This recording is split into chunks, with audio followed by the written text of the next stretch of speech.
Good afternoon বন্ধুরা, দেখো এখানে একদম জিনিসপত্র ছড়িয়ে ছিটিয়ে রয়েছে। তো এখানে দেখো আটা মেখে রেখেছি, পুরি করব মানে লুচি। আর এখানে আমি তালের বড়া করার জন্য মানে মেখে রেখেছি। তালের মধ্যে ময়দা, চিনি আর সুজি দিয়েছি, মেখে রেখেছি। তো এখন কড়াইয়ের মধ্যে তেল দেওয়া হয়ে গেছে, এখন এক এক করে বড়া ভাজবো। ওই দেখো আমার ঠাকুর। তো আজকে যত জন্মাষ্টমী কেউ উপাস সারাদিন উপাস করে 12টা পর করবে, আমি দুপুরবেলায় দিব, কেন কি আমি উপাস থাকতে পারি না। তার জন্য আমি গোপালকে সামান্য একটু কিছু করে দিচ্ছি। তো চলো তালের বড়াটা ভাজতে থাকি। তেলটা তাড়াতাড়ি আগে ভালো করে মানে গরম হয়নি, তারপরে তালের বড়াটা করব।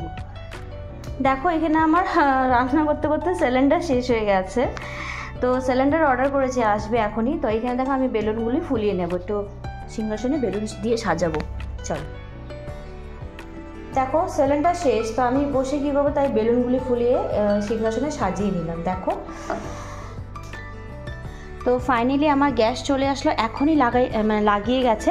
তো দেখো আমি এখানে উনান জ্বালিয়েছি, আমার তেলটা তাতলে পরে তালের বড়া এক এক করে বাড়াবো। তো দেখো এক এক করে তালের বড়া দিয়ে দিচ্ছি। ঠাকুরের জন্য কাজ করে যে আমার যে কি ভালো লাগছে, মানে কি বলবো, জাস্ট আমার আজকে দিনটা সত্যি মানে ভালো লাগছে। কেন কি বিয়ের 5-6 বছর হয়ে গেল, এভাবে হয়তো আমি দিই না। বাট হ্যাঁ, মাঝে মাঝে আগে দিতাম, গোপালকে পুরি সুজি বানিয়ে দিতাম। তো আজকে দেখো তালের বড়া বানিয়ে দিচ্ছি। ফার্স্ট টাইম গোপালকে জীবনে ফার্স্ট টাইম তালের বড়া বানিয়ে দিচ্ছি, আমার ভালো লাগছে সত্যি।